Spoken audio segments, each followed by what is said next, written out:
एकनाथ शिंदेंचा निरोप आल्यानं मंत्री भरत गोगावले तातडीनं मुंबईला रवाना। अमित शहांच्या दौऱ्यानंतर राजकीय घडामोडींना वेग। रायगडच्या पालकमंत्रीपदाचा तिढा सुटण्याची शक्यता। महायुतीमध्ये धुसफूस नाही, खुशखुश आहे। विरोधकांच्या टीकेला एकनाथ शिंदेंचं उत्तर, तर शहांची सदिच्छा भेट घेतल्याचं शिंदेंचं स्पष्टीकरण। उपमुख्यमंत्री एकनाथ शिंदे आणि केंद्रीय गृहमंत्री अमित शहांमध्ये अर्धा तास खलबतं। सह्याद्री अतिथीगृहामध्ये झालेल्या बैठकीमुळे राजकीय वर्तुळात चर्चांना उधाण। सासूसाठी भांडणं केली आणि शेवटी सासूच वाट्याला आली। माहितीमध्ये सुरू असलेल्या अजित पवारांवरील नाराजी नाट्यावर खासदार कोल्हेंनी लगावला शिंदेंना टोला। शिर्डीमधील भिक्षुकांच्या मृत्यूवरून कडूंची विखे पाटलांवर घणाघाती टीका। विखे पाटील तर सर्वात मोठे मतांचे भिकारी असं म्हणत बच्चू कडूंचा टोला। तर शिर्डीमध्ये येऊन अपशब्द वापरतात त्यांना देव सद्बुद्धी ठेवो, सुचे विखेंचं प्रत्युत्तर। रयत शिक्षण संस्थेच्या बैठकीमध्ये शरद पवार आणि अजित पवार पुन्हा आले एकत्र। राजकीय वर्तुळात चर्चांना उधाण।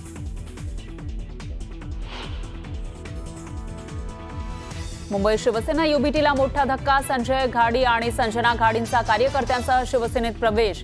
शिवसेनेची ताकद वाढणार। बीडच्या जिल्हा रुग्णालयामध्ये प्रसूती दरम्यान गर्भवती महिलेचा मृत्यू। डॉक्टरांनी पैसे मागितल्याचा रुग्णाच्या नातेवाईकांचा आरोप। कारवाईची केली मागणी। कल्याणमधील अल्पवयीन मुलीवरील अत्याचार प्रकरणातील आरोपी विशाल गवळीची तळोजा जेलमध्ये आत्महत्या। 3.5 महिन्यांपासून होता तळोजा जेलमध्ये। नागपूरच्या शासकीय वैद्यकीय महाविद्यालयातील असिस्टंट प्रोफेसरची घरातच हत्या। चोरीच्या उद्देशाने हत्या झाल्याचा पोलिसांना संशय। आणि भूषण गवई होणार देशाचे 52वे सरन्यायाधीश। 14 मे रोजी घेणार पद आणि गोपनीयतेची शपथ। केंद्रीय गृहमंत्री अमित शहा यांच्या रायगड दौऱ्यानंतर राजकीय घडामोडींना वेग आला आहे। उपमुख्यमंत्री एकनाथ शिंदेंचा फोन गेल्यानं मंत्री भरत गोगावले मुंबईला रवाना झाले। रायगडमधील सर्व कार्यक्रम रद्द करून गोगावले हे मुंबईकडे रवाना झाले। दरम्यान रायगडच्या पालकमंत्री पदाबाबत आज मोठा निर्णय होण्याची शक्यता आहे। पक्षाचे काय काम आहेत, इतर काय घडामोडी आहेत, आता आम्हाला 15 तारखेला यांचा प्रवेश करायचा आहे, त्याच्यावर आम्हाला काही चर्चा अशा काही गोष्टी असतात। शेवटी पक्ष बांधणी, पक्ष वाढवणं आणि जी काही जबाबदारी आमच्यावर दिलेली आहे मंत्र्यांची ती आम्हाला पार पाडेल। अरे मुंबईला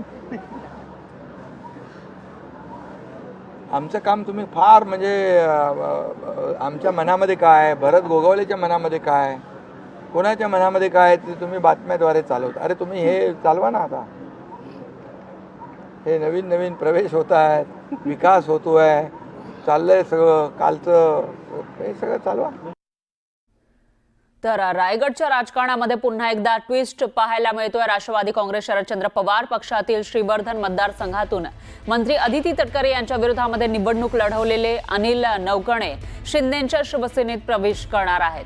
15 एप्रिलला उपमुख्यमंत्री एकनाथ शिंदे यांच्या उपस्थितीमध्ये त्यांचा पक्ष प्रवेश होणार आहे, अशी माहिती मंत्री भरत गोगावले यांनी दिली आहे। यावेळी मंत्री भरत गोगावले आणि अनिल नवगणे निवडणुकानंतर पहिल्यांदाच एकाच व्यासपीठावर आले होते। अनिल नवगणे शिवसेना युबीटीचे जिल्हा प्रमुख होते, तर पक्षविरोधी कारवाई केल्यामुळे त्यांच्यावर शिस्तभंगाची कारवाई करण्यात आली होती। त्यानंतर त्यांनी श्रीवर्धन मतदारसंघातून राष्ट्रवादी शरदचंद्र पवार पक्षाकडून निवडणूक लढवलेली होती। दरम्यान नवगणेंचा शिवसेनेमध्ये प्रवेश हा राष्ट्रवादी शरदचंद्र पवार पक्षासाठी मोठा धक्का मानला जातोय। तर दुसरीकडे भरत गोगावले यांनी नवगणे यांचा पक्ष प्रवेश घेत सुनील तटकरेंना शह देण्याचा प्रयत्न केल्याचं बोललं जात आहे। पूर्वाश्रमीचे ते आमचेच लोक, हे काय तुम्हाला वेगळं सांगण्याची आवश्यकता नाही आहे। इथल्या परिस्थितीनुसार त्यांना तो निर्णय घ्यावा लागला होता, परंतु आता पुन्हा ते स्वघरी येण्याच्या तयारीमध्ये आहेत आणि येत्या 2 दिवसामध्येच हा निर्णय, योग्य निर्णय जो आम्हाला अपेक्षित आहे, इथल्या जनतेला अपेक्षित आहे, तो निर्णय होईल आणि जवळजवळ 15 तारखेपर्यंत हा निर्णय होणं अपेक्षित आहे। दरम्यान महाराष्ट्र दौऱ्यावर आलेले केंद्रीय गृहमंत्री अमित शहा हे आज दिल्लीसाठी रवाना झाले. पण दिल्लीला रवाना होण्यापूर्वी उपमुख्यमंत्री एकनाथ शिंदे अमित शहांच्या भेटीसाठी पोहोचले होते. दोघांमध्ये सुमारे अर्धा तास चर्चा झाल्याची माहिती आहे. त्यावेळी त्यांच्यामध्ये काय चर्चा झाली ते अद्याप गुलदस्त्यात आहे. तर शहांची सदिच्छा भेट घेतल्याची प्रतिक्रिया यानंतर शिंदेंनी दिली.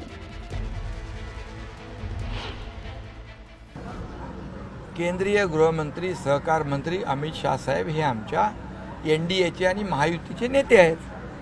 ते काल रायगडवर होते, काल मुंबईत कार्यक्रम होते, आज देखील मुंबईमध्ये होते. त्यांची सदिच्छा भेट घेणं याच्यामध्ये काय आहे? राजकारण काय? याच्यामध्ये कुठलाही राजकीय विषयच असला पाहिजे असं काही नाही आहे. केंद्रीय गृहमंत्री अमित शहा आज मुंबईमध्ये होते. त्यांची भेट एकनाथ शिंदेंनी घेतली. मात्र त्यांनी नाराजी दाखवली अमित शहांकडे, कारण का अर्थ खातं आमच्या फाईल सही करत नाही आणि रायगडचं देखील पालकमंत्री पदाचा मुद्दा त्यांनी उपस्थित केला. काल पौर्णिमा होती, काल काही लोक गावी पण जाऊन आले असतील आणि मग जे त्यांना भेटले त्यांनी थोडी काळजी घ्यावी, बस आमच्या अनुभवावरनं सांगतो, बाकी काही. आणखी एक ब्रेकिंग न्यूज आहे. मुंबईमध्ये टँकर असोसिएशननं संप पुकारलाय. टँकर असोसिएशनकडे देवेंद्र फडणवीस यांनी अजूनही लक्ष दिलेले नाही असा आरोप करत आदित्य ठाकरे यांनी सरकारवर टीका केली आहे. 48 तासांची डेडलाईन दिलेली ती आता संपत आली आहे. त्यामुळे आता शिवसेना UBT प्रत्येक विभागात मोर्चा काढेल असा इशाराही आदित्य ठाकरेंनी दिलाय. यावरून उपमुख्यमंत्री शिंदेंनी ठाकरेंना टोला लगावला.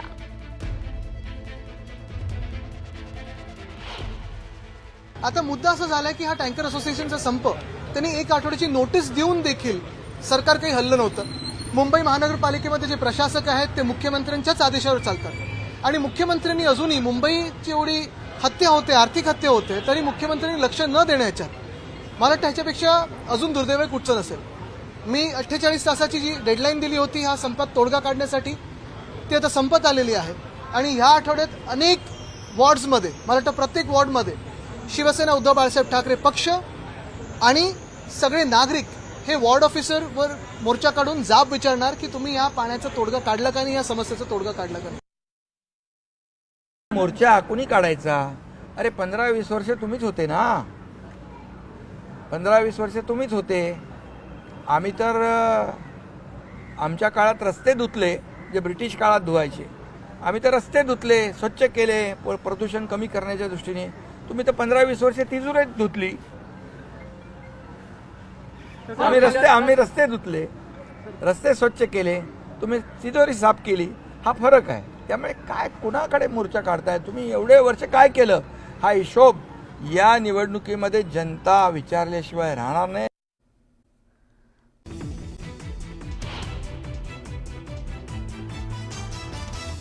एकनाथ शिंदेंचा निरोप आल्यानं मंत्री भरत गोगावले तातडीनं मुंबईला रवाना. अमित शहांच्या दौऱ्यानंतर राजकीय घडामोडींना वेग. रायगडच्या पालकमंत्रीपदाचा तिढा सुटण्याची शक्यता. महायुतीमध्ये धुसफूस नाही, खुशखुश आहे. विरोधकांच्या टीकेला एकनाथ शिंदेंचं उत्तर, तर शहांची सदिच्छा भेट घेतल्याचं शिंदेंचं स्पष्टीकरण. उपमुख्यमंत्री एकनाथ शिंदे आणि केंद्रीय गृहमंत्री अमित शहांमध्ये अर्धा तास खलबतं. सह्याद्री अतिथीगृहावर झालेल्या बैठकीमुळे राजकीय वर्तुळात चर्चांना उधाण. सासूसाठी भांडणं केली आणि शेवटी सासूच वाट्याला आली. महायुतीमध्ये सुरू असलेल्या अजित पवारांवरील नाराजी नाट्यावर खासदार कोल्हेंनी लगावला शिंदेंना टोला.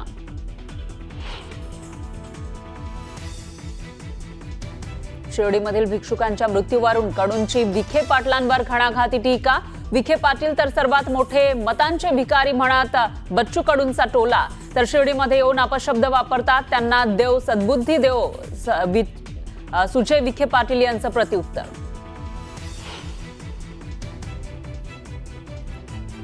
रयत शिक्षण संस्थेच्या बैठकीमध्ये शरद पवार आणि अजित पवार पुन्हा आले एकत्र. राजकीय वर्तुळात चर्चांना उधाण. मुंबईमध्ये शिवसेना UBTला मोठा धक्का. संजय घाडी आणि संजना घाडींचा कार्यकर्त्यांसह शिवसेनेत प्रवेश. शिवसेनेची ताकद वाढणार. बीडच्या जिल्हा रुग्णालयामध्ये प्रसूती दरम्यान गर्भवती महिलेचा मृत्यू. डॉक्टरांनी पैसे मागितल्याच्या रुग्णाच्या नातेवाईकांचा आरोप, तर कारवाईची केली मागणी. कल्याणमधील अल्पवयीन मुलीवरील अत्याचार प्रकरणातील आरोपी विशाल गवळीची तळोजा जेलमध्ये आत्महत्या. 3.5 महिन्यांपासून होता तळोजा जेलमध्ये. नागपूरच्या शासकीय वैद्यकीय महाविद्यालयातील असिस्टंट प्रोफेसरची घरातच हत्या. चोरीच्या उद्देशानं हत्या झाल्याचा पोलिसांना संशय. आणि भूषण गवई होणार देशाचे 52वे सरन्यायाधीश. 14 मे रोजी घेणार पद आणि गोपनीयतेची शपथ.